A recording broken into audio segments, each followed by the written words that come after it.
दोस्तों नमस्कार। बिहनिया संध्या से मैं कौशल तिवारी। छत्तीसगढ़ की बात में आपका स्वागत है। आज हम बात करेंगे निगम मंडल में नियुक्ति को लेकर। सत्ता ने काफी प्रतीक्षा के बाद निगम मंडल की नियुक्ति की है, जिसे लेकर बवाल मचने लगा है।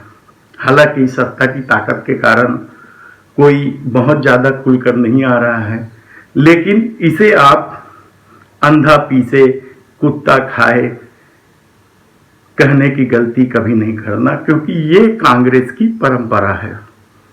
कांग्रेस में जब भी जिसकी भी ताकत रही, उन्होंने अपनी तलवार नंगी चलाई। इससे पहले कि आज जो कुछ हुआ, निगम मंडल में किस तरह की नियुक्ति हुई, इसे जानने से पहले हम आपको कांग्रेस के इतिहास के उस सफर में ले जा रहे हैं, जहां ताकतवर नेताओं ने किस तरीके से अपनी चलाई।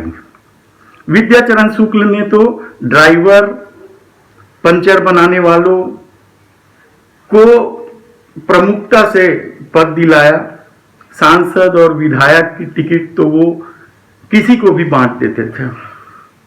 इसके बाद जब अर्जुन सिंह ताकतवर हुए तो उन्होंने चुन चुन कर सुख बंधुओं के विरोधियों को प्रमुखता देने लगे, जिसमें ऐसे ऐसे नगीने ढूंढे गए जिसे लोग नाका चोर, पंखा चोर, इस तरह की संज्ञा देते थे। मोतीलाल वोरा के समय सुभाष शर्मा की तो बात ही अलग थी, और स्वरूप चंद जैन के समय तो ड्राइवर, नौकरों को तक टिकट देने की बात होती रही। चरणदास महंत जी के किस्से तो आज भी चल रहे हैं, और आज भी उसी तरीके का यारी उनके चर्चे में रहते हैं। ऐसे में वर्तमान सत्ता ने यदि ऐसे लोगों को निगम मंडल में नियुक्त कर दिया जिसे कांग्रेसी पहचानते भी नहीं, तो यह गलत क्या है? यह तो एक परंपरा चली रही है। वरिष्ठ नाराज हैं कि उन्हें खाली सदस्य बना दिया गया, उनके सपने लाल बत्ती में घूमने थे। तो इस तरह के किस्से कांग्रेस में चलते रहते हैं। लेकिन इन किस्सों के साथ ही एक और किस्सा चल रहा है राहुल गांधी के गुस्से का। जिन्हें पसंद नहीं है वो कांग्रेस छोड़ दें, आरएसएस के विचारधारा वाले लोगों की कोई जगह नहीं है। लेकिन छत्तीसगढ़ में तो फूल छाप कांग्रेसियों की हमेशा से चली है।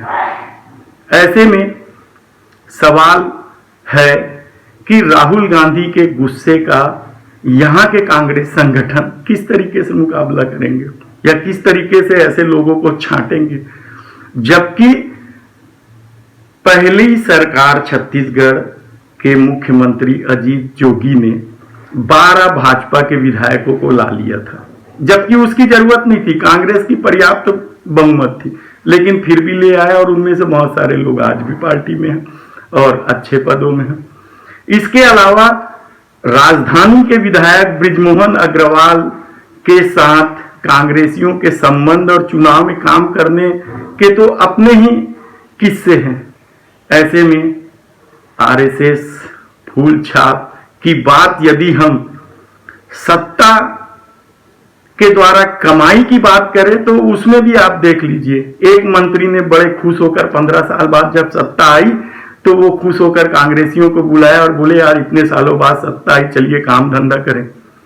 लेकिन कांग्रेसी कब काम धंधा करते हैं? वो तो अपने में मजे रहते हैं। इसलिए वो कांग्रेसियों ने उन्हीं ठेकेदारों को पकड़ पकड़ कर लाया और 5-25 का कमीशन के चक्कर में काम दिलाते रहे। जमीन का काम कांग्रेसियों को खूब भाता है, और बड़ी बड़ी गाड़ियों में घूमने की तो उनकी आदत ही है। ऐसे में सत्ता से लेके संगठन तक यदि फूल छाप कांग्रेसी भरे हुए हैं, तो राहुल गांधी जी के गुस्से का क्या मतलब है? अब हम बात करेंगे कोरोना का।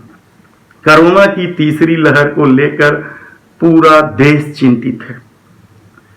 पूरा देश, जी हां, कभी भी तीसरी लहर आ सकती है। लेकिन लगता है छत्तीसगढ़ में कोरोना का खौफ खत्म ही हो गया है। बाजार में भीड़ भाड़ है ही, और अब तो डीएम साहब ने नाइट कर्फ्यू भी बंद कर दिया है, हटा दिया है।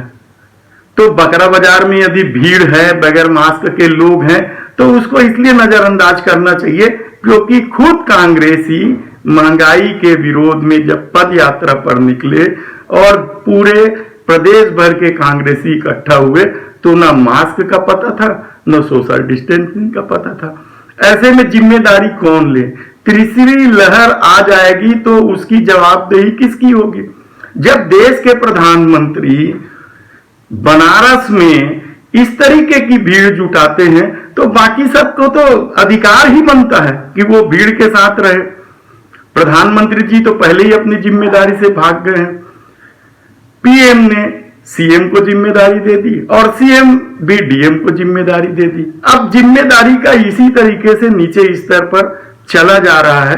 तब कोरोना की तीसरी लहर को लेकर चिंतित लोग केवल चिंता ही जताएं, यही उनके लिए अच्छा होगा।